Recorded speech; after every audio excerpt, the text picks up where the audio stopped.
vision today. You ought to be embarrassed with how you looked on TV today. What are y'all doing in practice? Stephanie White needs to be fired immediately. This team looks unprepared. Her rotations are trash. She refuses to sit Kelsey Mitchell down ever. Aaliyah Boston stealing money. Are you stealing? That was a furious analyst dropping truth bombs after a staggering Indiana Fever meltdown. And the blame lands squarely on one person: head coach Stephanie White. Make no mistake, Stephanie White completely abandoned her generational superstar, Caitlin Clark, in the second half of this basketball game, letting inferior talent utterly humiliate this franchise. We are looking at an unmitigated disaster, an absolute coaching failure that took place in May 2026. Stephanie White refused to run plays for her star player. She mismanaged her rotations, and she allowed a middle-of-the-pack opponent to look like an absolute world beater. This is a fireable offense, plain and simple. If you watched this game and felt your blood boil, you are not alone. Tonight, we have the raw, undeniable evidence of how this coaching staff is actively sabotaging the greatest drawing card this league has ever seen. And what comes next is the moment that broke this whole thing wide open. Boston, I want my damn money back. Aaliyah Boston, I want my money back. You mean to tell me $6 million? I'm gonna get to Stephanie White. Don't even worry about it. But Aaliyah Boston, $6 million. How many first halves are you gonna score 0 points? You had 0 points and 2 rebounds in the whole first half versus Leticia Amenwede. She weighed 118 pounds. Let's talk about the absolute lack of accountability on this roster. Aaliyah Boston, a player earning massive franchise money, went completely scoreless in the entire first half. 0 points, 2 rebounds. She was getting completely outworked and out-hustled by front-court players who shouldn't even be sharing a floor with her. But where does that accountability start? It starts with the leader. Stephanie White has this team looking completely undisciplined, totally unprepared, and visually lost on the floor. It looks like they spent their entire week of practice playing hopscotch and beer pong instead of preparing for a professional basketball game. You have elite generational talent in Caitlin Clark, and you are wasting precious games because your coaching staff cannot draw up a simple, effective offensive set. And this leads me to Stephanie White. In the third quarter, Aaliyah Boston finally started getting the ball down low. Stephanie White in this stupid-ass hub offense got this girl so far out by the three-point line on 90% of the possessions. It's ridiculous. It's ridiculous. The two good things that we know Aaliyah Boston's elite at: posting up, she don't get to do it enough. The pick and roll with Caitlin Clark, they never run it. Look at the tactical incompetence we are dealing with here. Stephanie White is running a completely broken hub offense that forces Aaliyah Boston out past the three-point line on 90% of the team's possessions. It completely nullifies her strengths and clogs up the spacing for Caitlin Clark. The Fever have the most lethal two-man game combination available in the sport, with the Clark and Boston pick and roll. Yet this coaching staff completely refuses to run it. The one single time they actually attempted it, the players looked completely shocked that they were wide open. This isn't just bad luck. This is systemic coaching malpractice that is actively holding this team back from reaching its true potential. You refuse to sit Kelsey Mitchell down after one of the most embarrassing stretches I've seen from a $1.4 million Supermax player.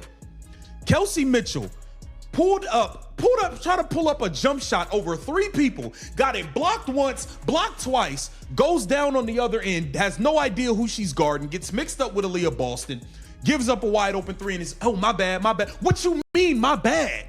What do you mean, my bad? It gets worse. Stephanie White completely refuses to sit veteran guard Kelsey Mitchell down, no matter how bad it gets. Mitchell put together one of the most embarrassing defensive and offensive stretches you will ever see from a highly paid player, pulling up for contested jumpers over 3 defenders, getting blocked repeatedly, and then completely losing her assignment on defense to give up wide-open three-pointers. And what does the head coach do? Absolutely nothing. She leaves her out there to keep hurting the team while younger, hungrier players sit on the bench watching the disaster unfold. The favoritism and the lack of structural discipline are tearing the competitive fabric of this team apart.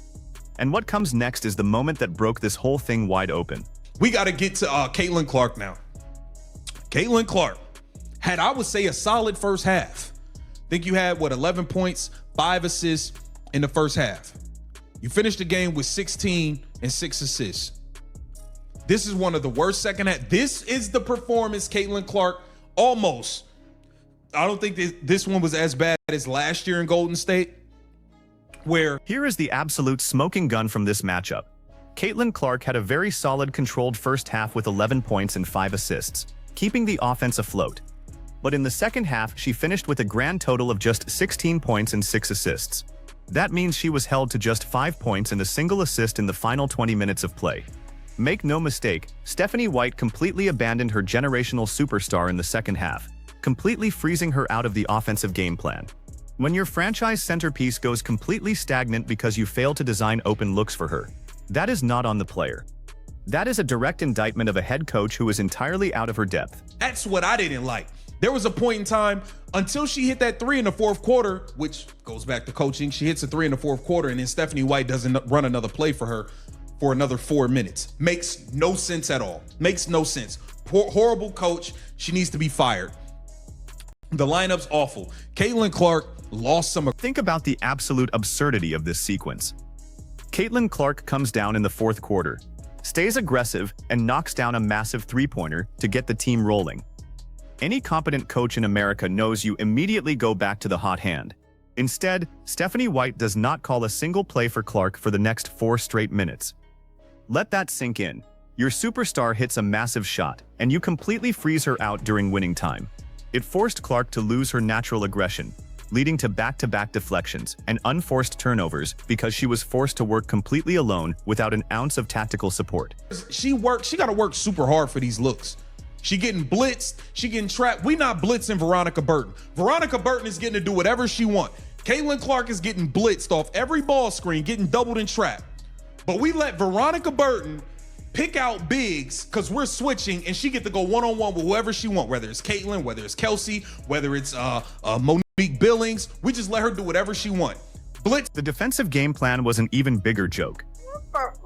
Opposing defenses are blitzing, trapping, and throwing double teams at Caitlin Clark the entire night, forcing her to work double time just across half court. Meanwhile, on the other end, the Fever defense allowed a journeyman guard like Veronica Burton to look like Jalen Brunson, completely picking apart the defense at will. The one single time the Fever actually blitzed Burton, she looked completely lost, turned the ball over, and had no idea how to read the defense. And what did Stephanie White do after seeing that massive success? She never adjusted. She never ran that defensive look again for the rest of the game. That is pure coaching malpractice. Because the real story isn't just what happened tonight.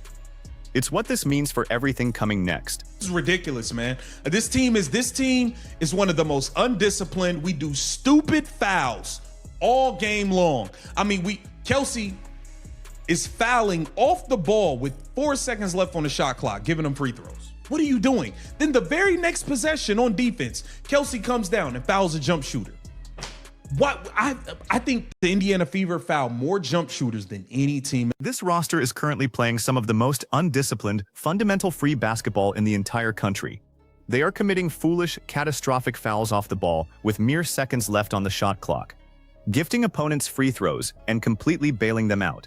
Kelsey Mitchell, Lexi Hull, Sophie Cunningham, they are all lunging at jump shooters and giving up entirely unnecessary 4-point plays and free throw opportunities. It points directly to a total lack of standard culture and accountability in the practice facility.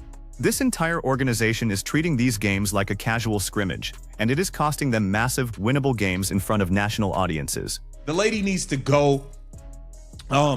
I said from the door, before the season started, bringing Kelsey Mitchell back was a bad idea. I've been said it. I'm standing on it. I've been saying it all. It was a bad idea.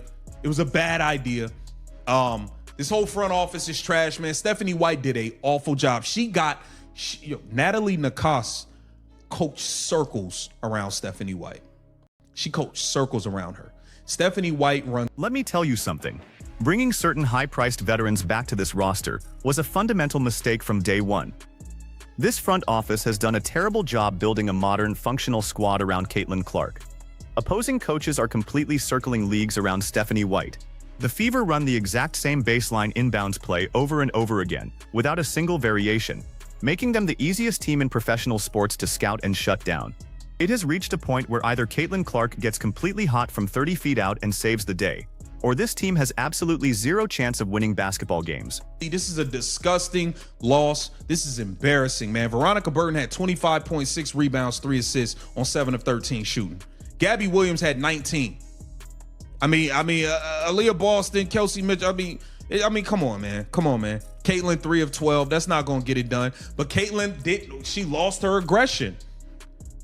She made one aggressive move in the second half when she drove to her left hand and Veronica Burton blocked it. Outside of that, she had no aggression. Look at the final stat sheet, and it will tell you everything you need to know about this embarrassing loss. Veronica Burton walks away with 25 points, 6 rebounds, and 3 assists on highly efficient shooting.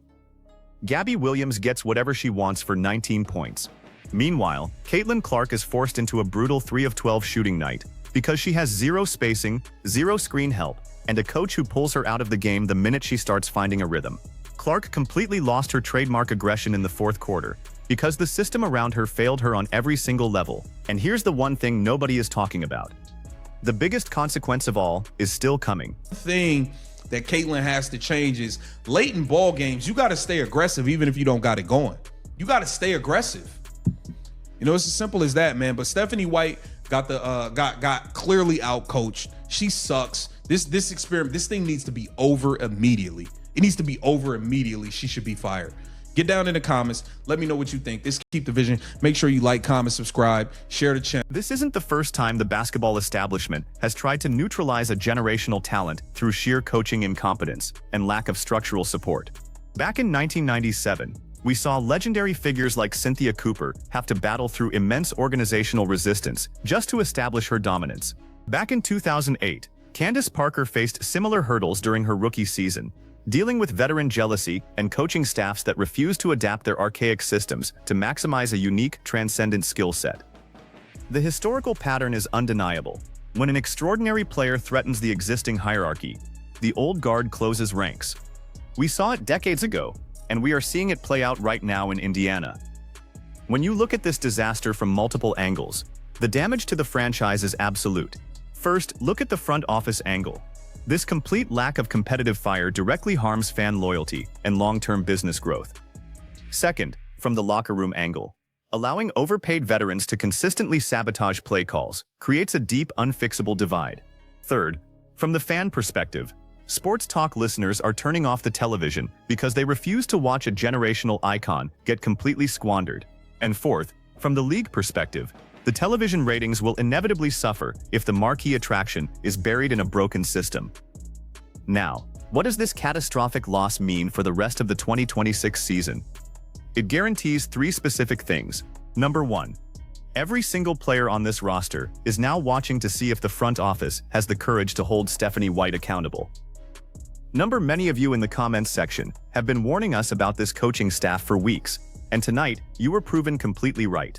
So let me ask you the real question. Should the Indiana Fever fire head coach Stephanie White immediately before the season is completely lost? Or do you blame the front office for putting the wrong veterans around Caitlin Clark?